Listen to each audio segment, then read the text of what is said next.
नमस्कार everyone, this is the Sanatani master है। Welcome to my YouTube channel. Video पे click कर लिया तो पूरी देख करके जाना है। वीडियो काफ़ी इन्फॉर्मेटिव है और अच्छी लगे तो दोस्तों के साथ में शेयर कर देना, ठीक है। और पहले तो मैं बहुत बड़ी वाली सॉरी बोलना चाहता हूँ, क्योंकि पहलगाम मैटर पे वीडियो नहीं बना पाया मैं, और ऑपरेशन सिंदूर पे वीडियो नहीं बना पाया, क्योंकि लाइफ में ना बहुत ज़्यादा प्रॉब्लम आ रखी थी, उनसे डील कर रहा था। पर इसका मतलब ये मत समझना कि मुझ में देश प्रेम नहीं है। जब भी टाइम मिलता था मैं शॉर्ट सीरीज़ वगैरह बनाता था और अपलोड करता था, लॉजिकल हो या फिर मतलब सरकेज़म हो या फिर ट्रोलिंग हो, उस हिसाब में बनाता था। पर जो अनफिल्टर्ड होती थी वो यहाँ पे अपलोड नहीं करता था, वो करता था मैं अपने इंस्टाग्राम अकाउंट पर। और बैकग्राउंड वॉइस को इग्नोर कर देना, क्योंककि मेरे गाँव में ऐसा ही होता है। खैर, वो कहते हैं ना कि सच का आईना जितना ज़्यादा दिखाओ किसी को, वो आईना टूटने का डर उतना ही बढ़ जाता है, क्योंकि कोई ना कोई कोशिश करता है कि ये आईना जो है टूट जाए। सेम यही हाल हुआ मेरे पेज के साथ में। मास रिपोर्टिंग के चलते मेरा पेज जो है सस्पेंड हो गया। 7 दिन हो चुके हैं, अभी तक ठीक नहीं हुआ है। रिव्यू पे भेज रखा है, पर तो दूसरा बना रखा है मैंने, the crazy NK02। Link description में मिल जाएगा, फॉलो कर लेना टाइम मिले तो, ठीक है। अब मैं आता हूँ कंक्लूजन पे, ठीक है, कि अब आखिर होगा क्या। पाकिस्तान जो है फिर से षड्यंत्र रचने शुरू कर दिया, क्योंकि उन्हें अपनी GDP ग्रोथ बढ़ाने से मतलब थोड़ी ना है, उन्हें अपने डेवलपमेंट से थोड़ी ना मतलब है, कि उनको अपनी आवाम को पढ़ाने लिखाने से थोड़ा ना मतलब है। उनको तो बस वो मुजाहिद आतंकी वगैरह बनाने से मतलब है, क्योंकि वो चाहते हैं कि भारत देश में अटैक करके अपना कब्जा जमा सके। पहले POK, फिर कश्मीर, फिर पूरा देश। उनका एजेंडा यही है, साफ है, क्लियर है। उनका जो मेजर है हाफिज मुनीर करके नाम है, उसने तो साफ कह दिया है कि we are two nations can't be live together, something like that. सुना ही होगा उसका भाषण आपने। तो जिनकी सोच ऐसी है, जो ऑलरेडी हमें अपना दुश्मन मान चुके हैं, तो हम उनसे दोस्ती की उम्मीद क्यों रखें।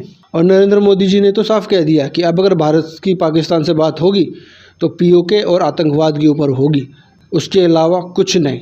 और मोदी जी ने तो एक और बात कह दी है कि अब अगर पाकिस्तान कुछ भी हरकत करेगा उसे एक्ट ऑफ वॉर माना जाएगा। और जानते हो एक्ट ऑफ वॉर क्या है? अनपढ़ लोगों को बता देता हूँ, जंग छिड़ जाएगी और पाकिस्तान रातों रात गायब हो जाएगा। ये है एक्ट ऑफ वॉर, ठीक है। अनपढ़ो जाए लो।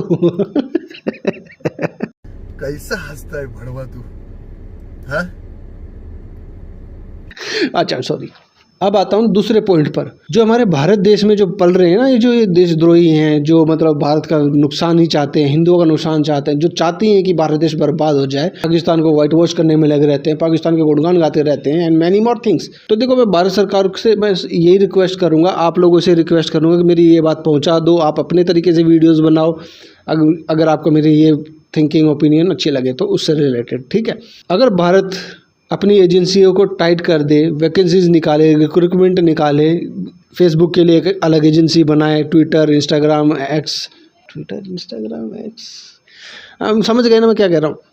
और जो भी पोस्ट वीडियोस कमेंट्स वगैरह होते हैं उन पर नज़र रखवाओ। ऐसी गतिविधियों को नोटिस करो और फिर उनका IP एड्रेस वगैरह पता करके अपने उन्हें एक्शन से लो, क्योंकि ऐसे करेंगे तभी ये टाइट होंगे, सिक्योरिटी टाइट होगी अंदर की, तभी ये जो भारत विरोधी ना, ये ज़्यादा कुछ बोल नहीं पाएंगे, ना ज़्यादा उछल पाएंगे, ना नाच गा पाएंगे, ये कंट्रोल में आ जाएंगे।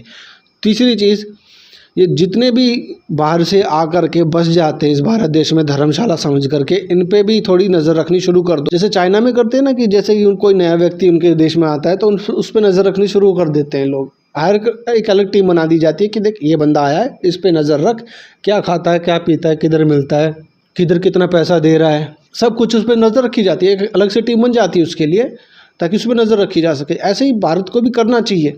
फिर ये जो जितने भी रुक जाते हैं ना, ये टूरिस्ट के नाम पर, टूरिज़्म के नाम पर, स्टडी के नाम पर जो भारत देश में आते हैं और बस जाते हैं, आधार कार्ड बनवा लेते हैं, राशन कार्ड बनवा लेते हैं, भारतीय सुविधाओं का आनंद लेते हैं, इवन वोटिंग में भी आ जाते हैं वोट करने, इन पर रोक लग जाएगी। फिर डी बात बोल दी है, अच्छी लगी तो लाइक कर देना, ठीक है।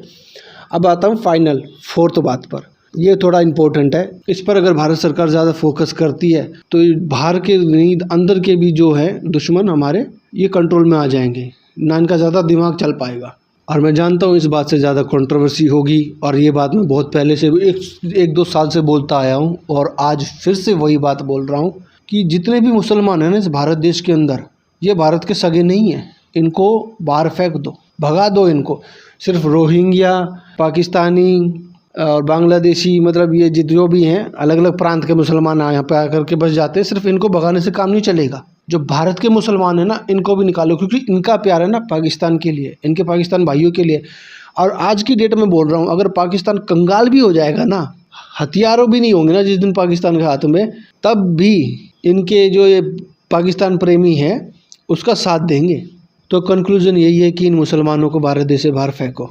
फ़र्क नहीं पड़ता पाकिस्तान का है, बांग्लादेश का है या सिर्फ भारत का ही है, निकालो इन्हें बाहर।